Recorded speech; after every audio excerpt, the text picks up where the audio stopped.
Hello, what is up, everybody? Welcome to another episode of Methods. I am your host, Mario Pichardo. So, funny enough, I recorded an episode to send out to you guys with a friend of mine, Kirk Pineda, who and we were talking about video games and like um, what were some of his favorite video games. We are kind of going back and forth talking about some stuff. And funny enough, what happened, we both chose to record it so that if there was a backup if something happened, and they were both they were both bad recordings. Like mine, I sounded like some kind of like robot. It was like really bad. And in his, it was like this terrible, like a fan blowing at full tilt towards the microphone. Like you just couldn't, it sounded like an engine just roaring. It was like this crazy sound. So we'll have to go back and re-record that. Unfortunately, I mean, it was a good first run though. You know, I've done interviews before on camera, but I've never done it for, certainly not for this podcast, and certainly not in recent times. So that was fun. It was a good opportunity to kind of, interview someone. So we will re-record that and have that out for you guys soon. Hopefully, usually I try to record every single day. Sometimes I miss a day or two, but that's fine. Um, you know, so today, as kind of a concession, I'm recording this right after that. I did want to get something out to you guys. And what we talked about before, I'm trying to avoid really covering anything that's kind of related to um, politics, just because I think that that whole realm is a little too serious. I don't want to get too serious on this show. Kind of just want to be more casual, more kind of laid back style. But one thing that I do want to do is I do want to have more. I don't even want to say interview style, but more kind of conversational, kind of having people on to kind of talk to about various experiences maybe that they've had, or just kind of talking about topics, maybe talk about politics, just not from the lens of like a super hardcore political commentators type. I think there's plenty of that out there if you guys are interested in that. And I think I think the market would really like more of a kind of laid back style podcast that isn't really geared towards any one specific or particular thing, and when I think about that, I think about, guys like Joe Rogan, who kind of like just, the whole episode is interviewing someone and talking about whatever comes up. And, kind of using that as a jumping off point and seeing where things go. So Kirk and I were trying to do that with video games, but we will certainly re-record and put something else out there for you guys later on. So I was looking at, one of the things that I've always been interested in was business, because I've always wanted to kind of have my own store. I've always wanted to kind of do my own thing. And I always thought that, having your own store, doing your own, and when I mean store, I mean like selling things online, or like, working somewhere, starting your own retail business. I've always been interested in that kind of thing.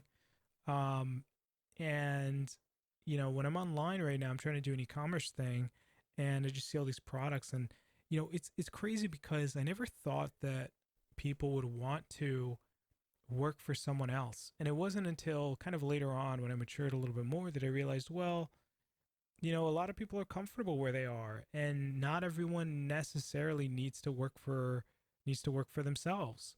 There's a lot of businesses that wouldn't be able to function at all if our companies didn't have, employees, people willing to work and put in the hours and to work on that level. And that's totally fine, and that's a good thing.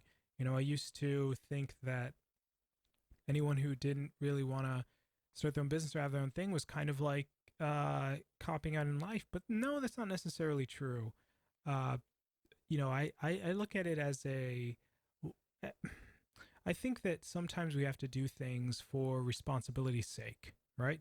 But then other times we kind of do things just because um, we we aren't willing to put in the work to do better, get better.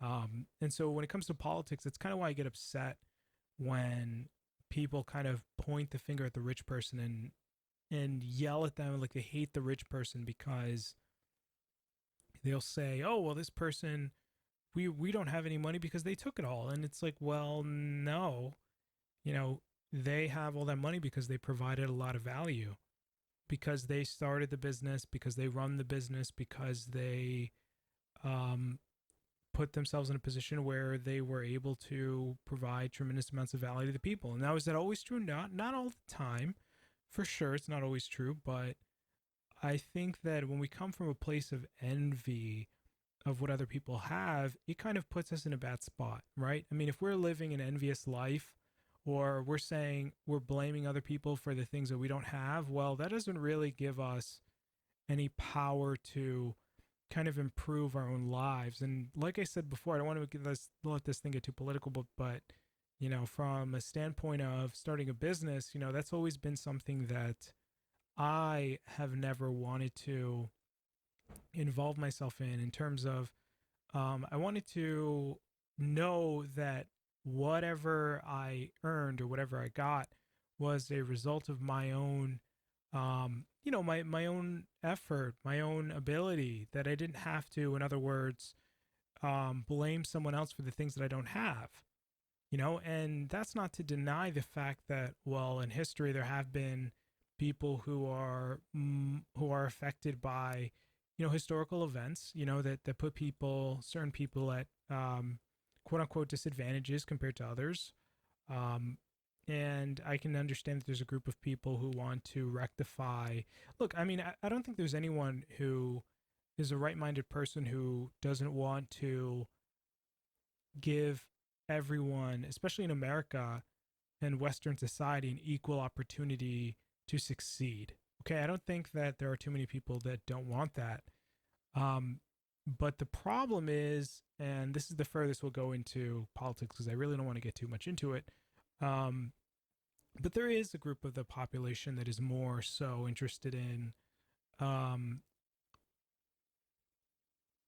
you know, people just there's a large subsection, which is what I'm calling and referring to as, you know, this new political left, that is interested in getting equal outcome, which is completely different from equal opportunity. In other words, they're saying that no matter how hard you work or how smart you work, you'll never earn more than, let's say, the lowest paid person in the company. And well, no, I don't think that's necessarily good. You know, the market and economy has real world reality based problems and reality based finite amounts of money. And so not everyone can be paid the same thing, you know, without the business hemorrhaging a huge cost. Or, you know, it's not about picking people up, is what I see a lot of these policies are. It's about dragging the people who are really successful down.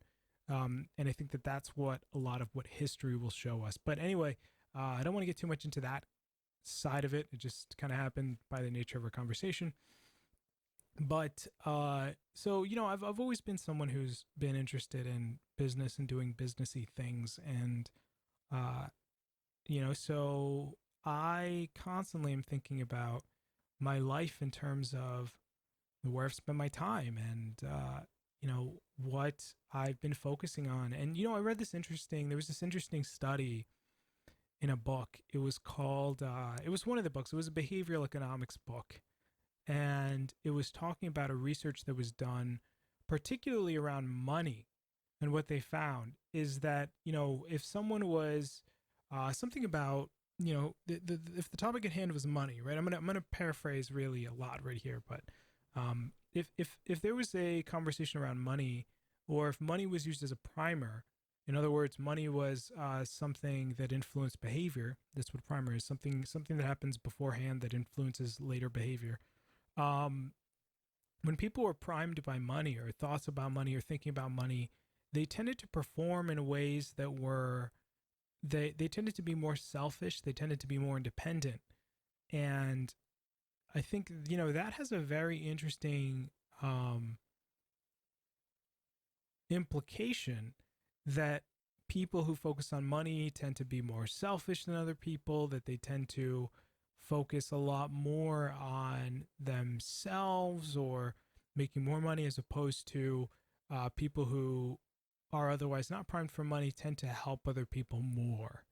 They tend to be to work in groups more. They tend to be more cooperative, and that kind of spells a very interesting, not necessarily uh, what money is, but rather what we think about money. I think that says something really interesting about how we think about money. There was this old saying that said, let's there's a couple things you never talk about in the dining room table, right? And one of those things was money. And the reason you didn't talk about money was because it brought problems, right? You didn't talk about money. You didn't talk about religion. As the second thing. And there was a third one I forgot. But there were three things you don't talk about, and those were two of them. And it's kind of true, I guess. But and I think about that, and I don't know that it's definitely impacted me in that way. I think I'm definitely an individualistic person. I'd like to really do my own thing. I wonder how much of that is influenced by the idea or concept of money.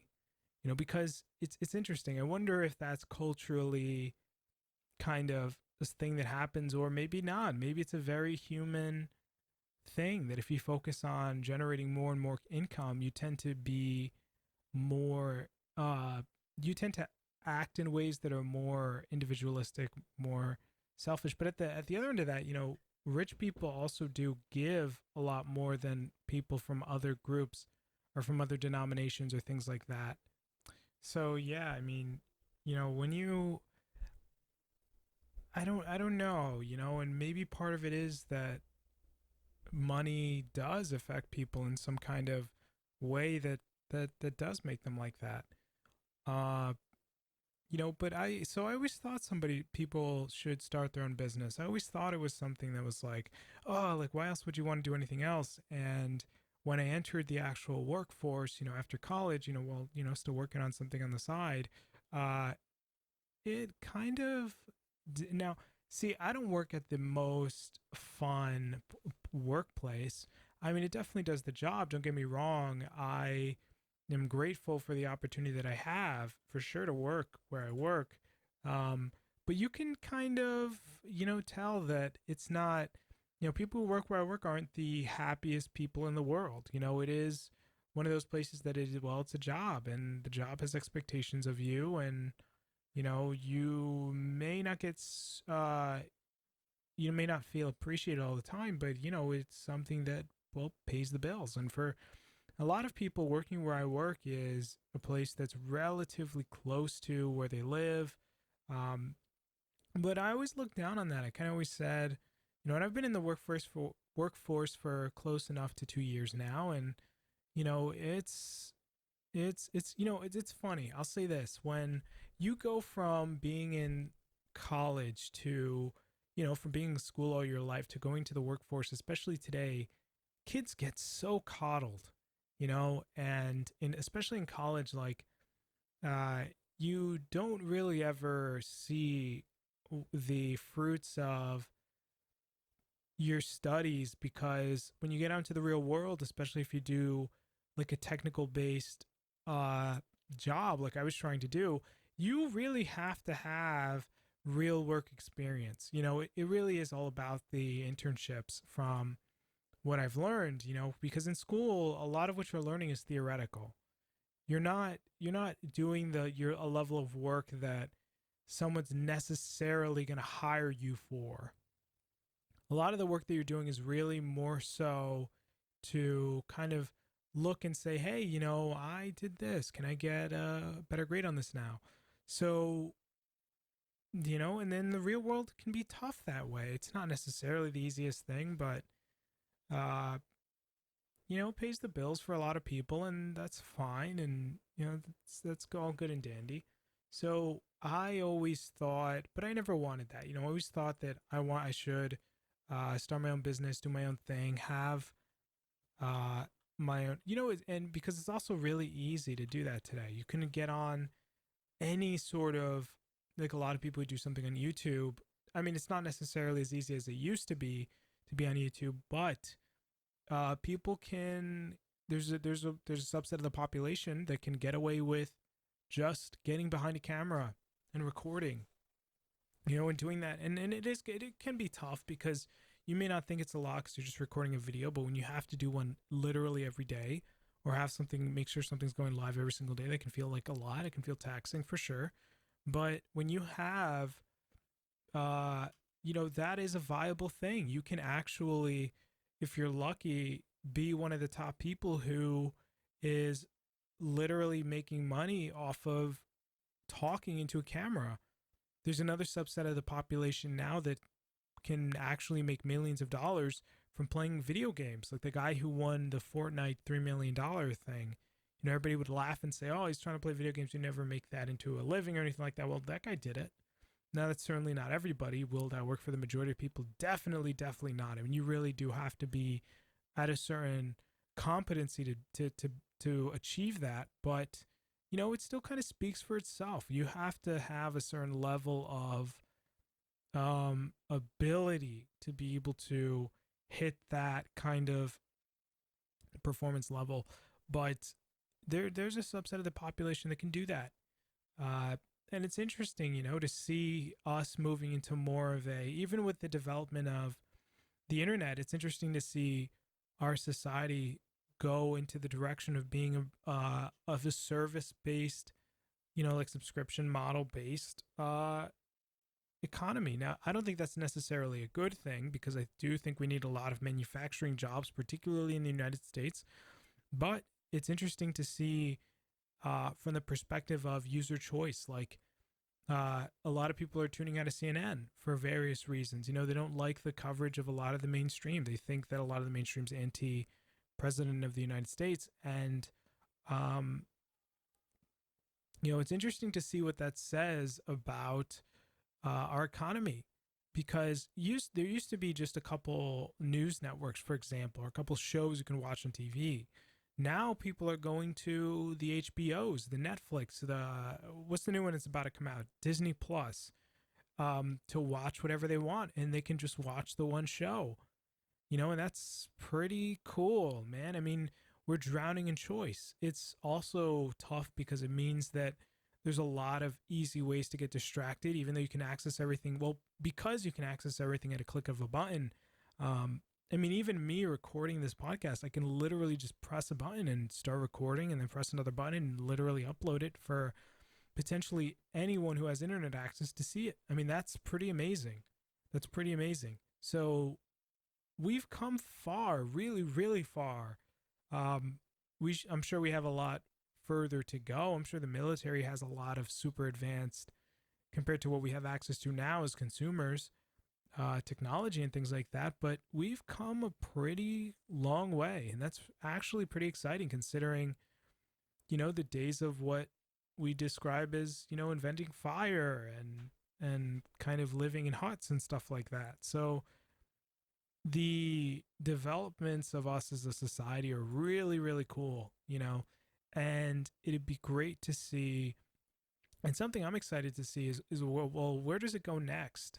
What's going to be the next big thing? I don't know. Like how in video games, Fortnite became the next big thing. And a lot of young kids play it, and people rail on that game all the time, and for good reason. I don't think it's a particularly good game, but it's serving a huge market of people who want to join that competitive landscape and see how well they do.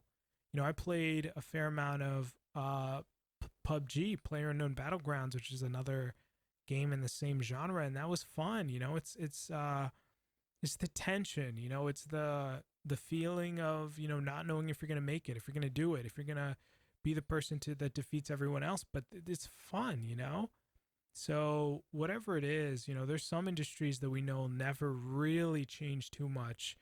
For the fashion industry, I mean, you're always going to have, the types of clothes you have can change. I mean, I guess you could say that about games too, and movies and stuff like that. But it's exciting to see the new stories, to see the new stuff. But really, the technological advancements are really interesting to watch. even though, the Terminator might kill us all one day from the AI advancements. But, even cryptocurrency, really interesting stuff, really interesting stuff. And maybe the day will come when, teleportation is something that we have and we can just go from New York to San Francisco in a matter of minutes, matter of seconds, even maybe. And that would be, can you imagine that? I mean, literally just having access to anywhere in the world at any time that's actually insane. Can you imagine that? You could theoretically, well, even with the technology we have now, people can work from India and service people in the US, like as a voice service. But to imagine, just being able to, like, if world leaders can meet in literally the blink of an eye, I mean, that's insane, right? I mean, if we ever had access to that kind of technology, transcontinental travel, we wouldn't even need airplanes. Airplanes would be a thing of the past. I mean, so there's a lot of potential, crazy potential for people to be able to travel to or get to wherever they want to get to.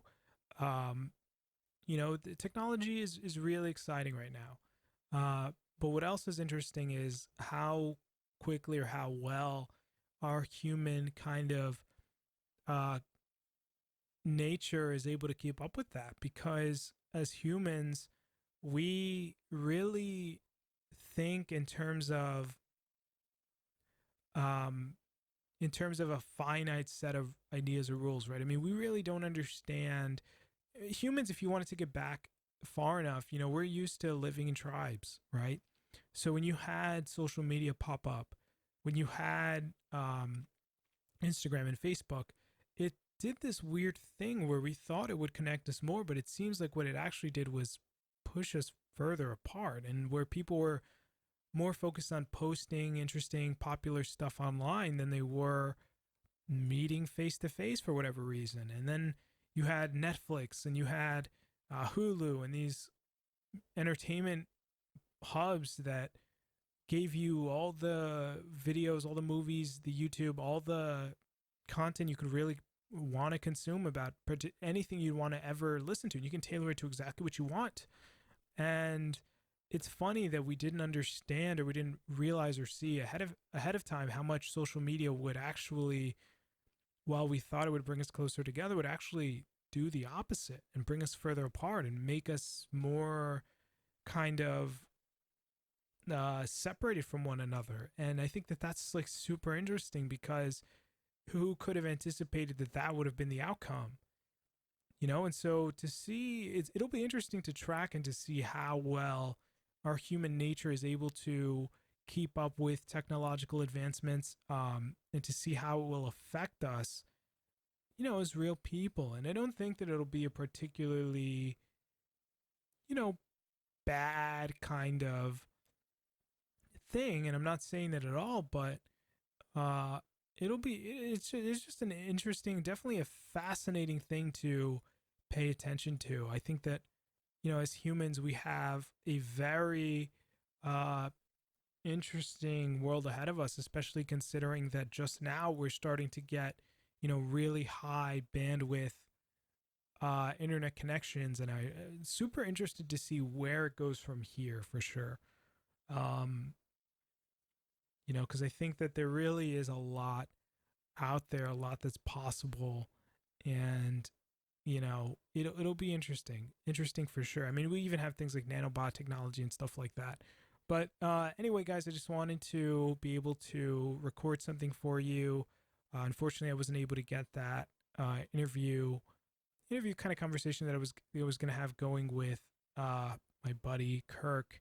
But we'll record that again and get that out for you guys soon. But anyway, thank you guys for giving us your time. If you would like to support the show, the absolute best thing that you can do is share this video, share it on your social media platforms, specifically because that's really going to be the way that we get more traction, get more notoriety out there, because it's pretty difficult right now to get people to find content just by the nature of how much volume is out there. So that's the best way that you guys can help us out if you want to. Otherwise, any kind of engagement, let us know what you think in the comment section down below. Give us any feedback, any ideas, any topics you guys want us to cover, or anything like that. We'd love to hear from you guys. Like, share, do all that fun stuff, and I'll see you guys in the next one. Everyone, take it easy. Peace.